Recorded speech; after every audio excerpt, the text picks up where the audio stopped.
In earlier recordings, we have mentioned that the four primary financial statements that are presented to readers are the income statement, the statement of retained earnings, the balance sheet, and the statement of cash flows. Now, one of the problems that we run into with presenting financial statements is that we want to make sure that when the reader looks at the financial statements, they can compare those financial statements with other periods of their operations or to the financial statements of their competitors or other companies in their industry.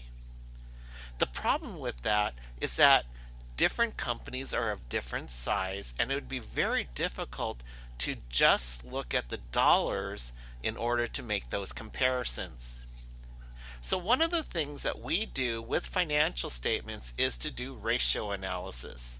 And what we mean by ratio analysis is to take a look at the relationships of the various numbers on the balance sheet and on the income statement. Keep in mind that just like it would be very difficult to get the true picture of a company by looking at only one financial statement, it would be also very difficult to determine relationships if you only looked at one single ratio. So in other words, you should be looking at the entire set of financial statements or multiple ratios to get a better picture of how the company's doing. Financial analysts have created a whole series of ratios to analyze financial statements of companies that they are looking at. Those ratios can normally fall into three different categories: profitability, liquidity, and solvency. Profitability basically means a measure of the income or the operating success over a period of time, whereas liquidity is the ability for the company to be able to meet its short-term obligations. And solvency looks more of a long-term perspective of whether the company is going to stay in business over a period of time. So we can look at a financial statement such as for Best Buy. As we mentioned before, comparability is very important. So one of the things that we could do is we could compare one period to the next period. So in this particular example, we could look at Best Buy and ask, how is net income looking between 2010 and 2011? We can see that net income has decreased, and we would then be able to make some evaluation on the profitability of Best Buy between years. However, it would not be a fair example to compare Best Buy's performance to a small retailer in the nearby mall. So instead, one of the things that we would rather do is to use ratios. So one of the ratios that we might take a look when we're looking at income is a ratio called earnings per share. Earnings per share is computed by taking the net income minus the preferred dividends divided by the average common shares of stock outstanding. Now we will get into preferred and common stock in a later chapter.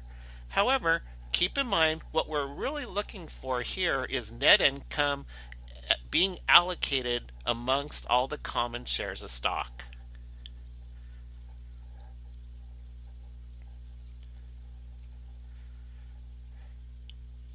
Now let's take a look at the statement of stockholders' equity for Best Buy. With the statement of stockholders' equity, what we show is how stockholders' equity has changed both for the stock as well as retained earnings.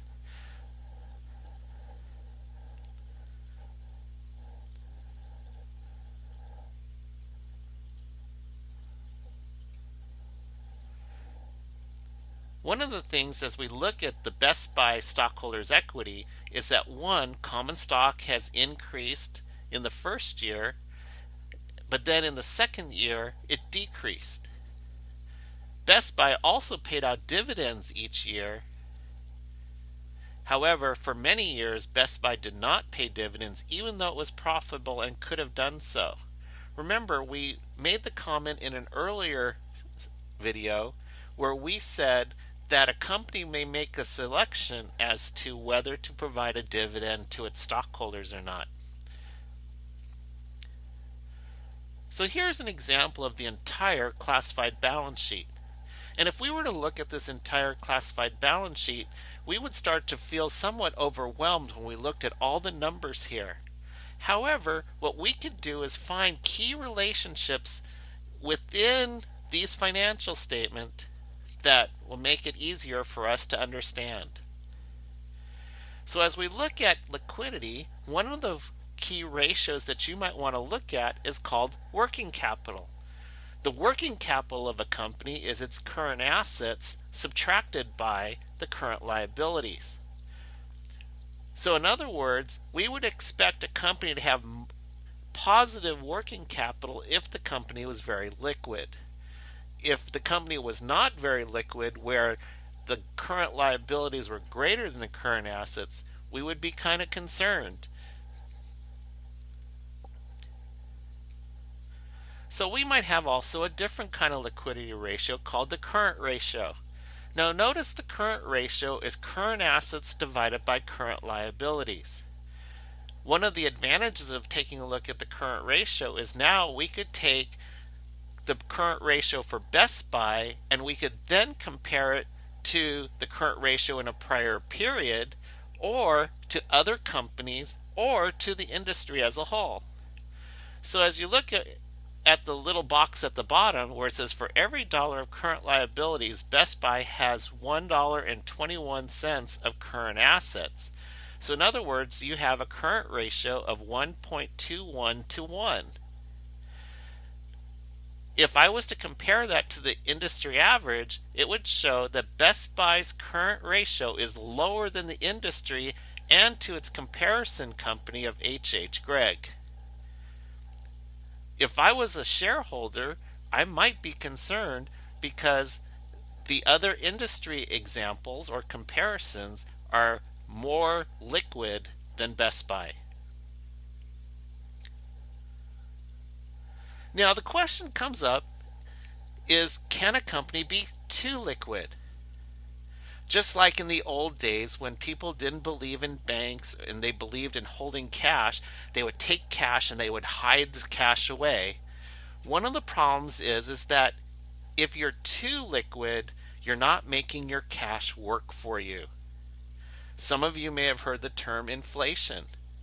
If you're not making your working capital available to investments or to be used in your operations, and you just hold on to the cash to be liquid, you may actually be losing money because you're not properly controlling your cash.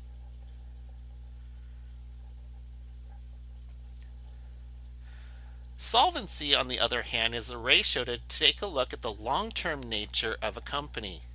The ability to pay interest as it comes due and to repay the balance of long-term debt at its maturity is really important, because if not, a lot of companies won't want to do business with you. So here is a key ratio for solvency called the debt to asset ratio. Notice the formula is total liabilities divided by total assets.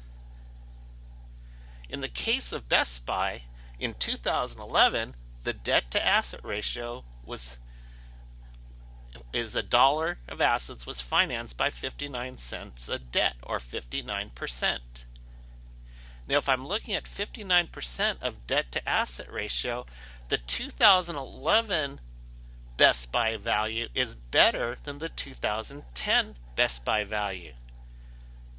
However, the industry average is slightly better than the 59% by Best Buy.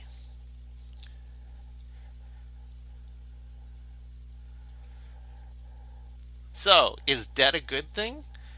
If it's properly used, debt is a good leverage for a company.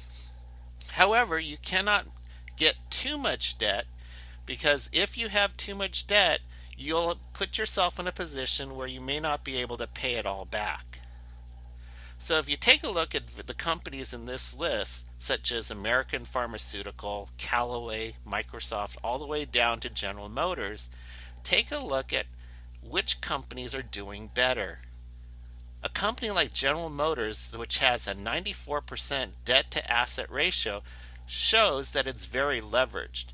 And the problem with that is that in the long term, if they cannot meet their debt obligations, they have so much debt that they're not going to be able to pay it off. So one of the things that we may want to do is keeping an eye on your cash is this term called free cash flow. If you go back and you take a look at the activities, remember we had operating, investing, and financing activities.